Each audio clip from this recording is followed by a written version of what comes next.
Olá, sejam bem-vindos novamente ao canal Golpério. Como prometido, na sequência de vídeos, nós vamos falar sobre a parte 2 da conexão entre a periodontia e a ortodontia. E eu vou dedicar essa apresentação, ela vai ser realmente curta, em fibrotomia e como se fazer retalhos para caninos impactados ou dentes impactados para fazer tracionamento ortodôntico. Novamente, sejam bem-vindos ao Golpério.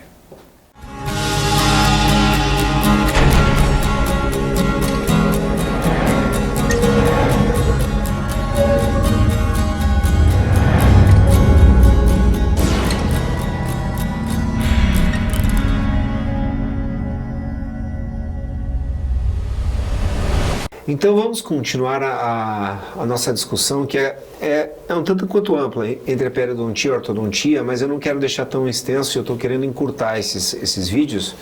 A gente vai passar por uma modulação de ser vídeos mais práticos e mais clínicos futuramente. A gente já deu uma carga de 3 anos de teoria aí e passar por alguns vídeos. Tá? A gente está fazendo uma reformulação do canal para ficar mais clínico.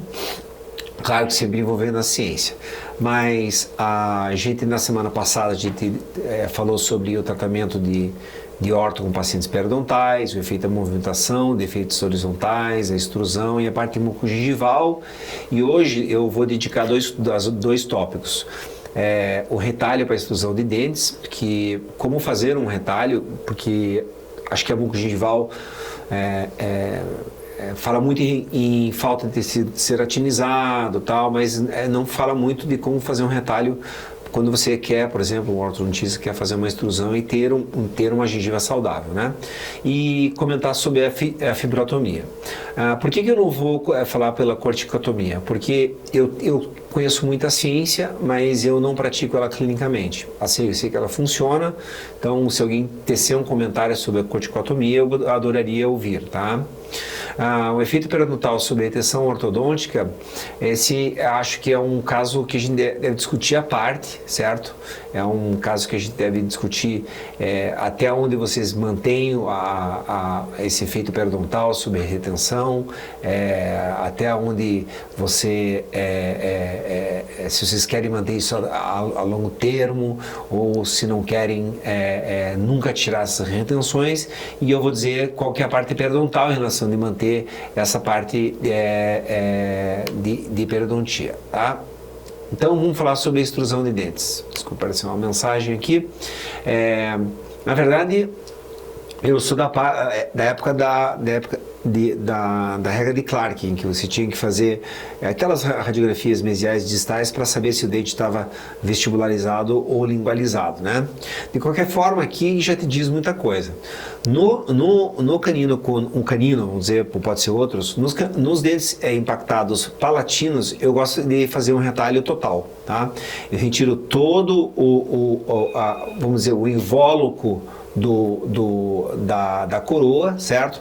Esse osso aqui, ó, eu às vezes até removo ele para facilitar, e normalmente essas amarrilhas eu faço o que o ortodontista me pede. O mais difícil, gente, é a gente colar um bracket aqui, solta muito, né? Alguns ortodontistas me pedem até fazer uma perfuração na coroa e fazer uma amarrilha aqui para vocês depois puxarem. Mas é assim que eu gosto, de deixar para vocês o aparelho instalado, deixar ali amarradinho para vocês puxarem esse canino da forma que você... E isso aqui eu vou livrar esse osso também, tá? Então tá aqui, tá a parte mais todo o envelope vamos dizer, do dente retirado, mas hoje nós trabalhamos com tomografias, isso ficou fácil, né?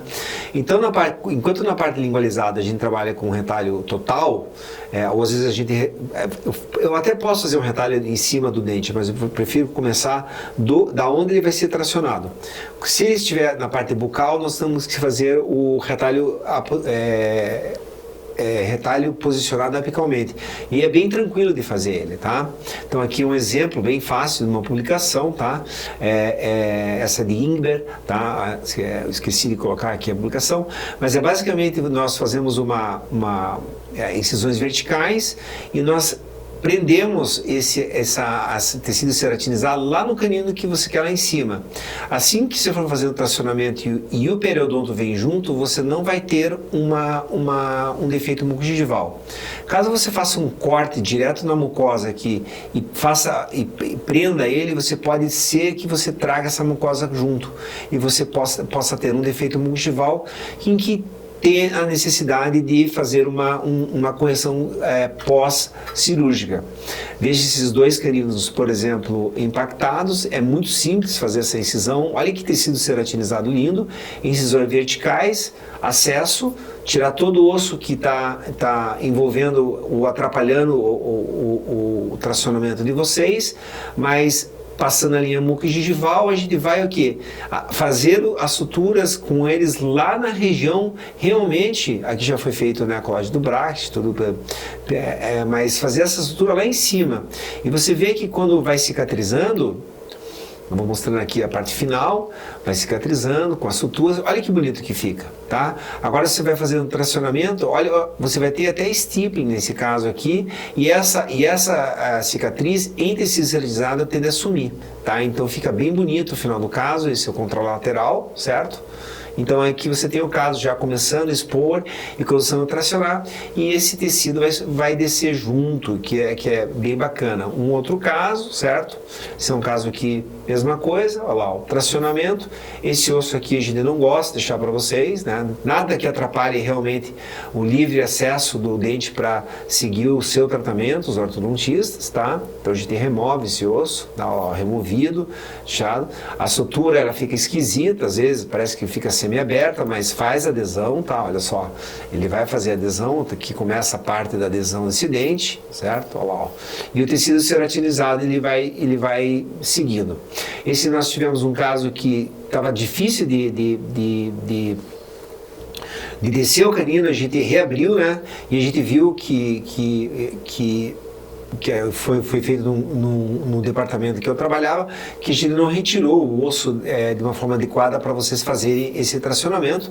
Retirando o osso, né, de toda a parte da coroa, vocês tiveram uma liberdade de, em 3, 4 meses, de começar a ver resultado positivo no seu tracionamento, certo?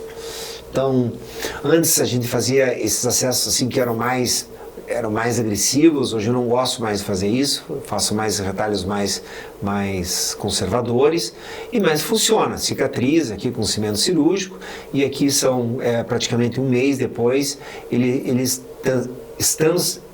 vão estar sendo tracionados e vai formar o tecido ceratinizado. Essa é a vantagem dos dentes palatinos, né? Em relação à fibrotomia, a única dica periodontal, eu acho que vocês conhecem até os ortodontistas mais que eu, mas é que nós temos 16 tipos de fibras em volta da gengiva do dente, tá? Desde transeptais, semicirculares, circulares, horizontais, oblíquas. Eu não vou chegar todas elas para vocês, mas quando você rotaciona um dente na parte ortodôntica, a nossa literatura, pelo menos a periodontal, se você não fizer uma fibrotomia, ou seja, fazer uma incisão no sulco no término do teu tratamento, você tem 30% de chance de que essas fibras, ao serem torcidas, voltarem. Tá? Nós temos até uma literatura bem clássica em que foi feita uma tatuagem no dente, e em um lado foi feita uma fibrotomia logo após e 8 semanas após o dente, e no outro não. E teve recidiva dessa rotação se você não fez essa fibrotomia, que é apenas pegar uma lâmina 15C, uma lâmina 11 e fazer um corte sulcular logo depois que você tirou o aparelho, 8 semanas depois, e você teve 30% de recidiva. Então, uma coisa que, se você não se sente confortável em fazer uma incisão sulcular, você pode enviar para um periodontista. Isso a gente faz com tranquilidade. Isso eu faço bastante, assim, não digo bastante, mas alguns casos me mandam para fazer fibrotomia, tá? E aqui é um caso mais mais recente, de 320 casos, é um estudo de longo termo, né, que realmente a fibrotomia, ela melhora o relapse, que diz ele retornar, porque que essas fibras elas fazem uma torção, são 13 fibras, então o dente teria a retornar à posição original. E ele viu que nós temos mais sucesso no sextante maxilar do que do mandibular no que a gente chama de CSF, que é a fibrotomia, tá? E é feito no momento da retirada do aparelho.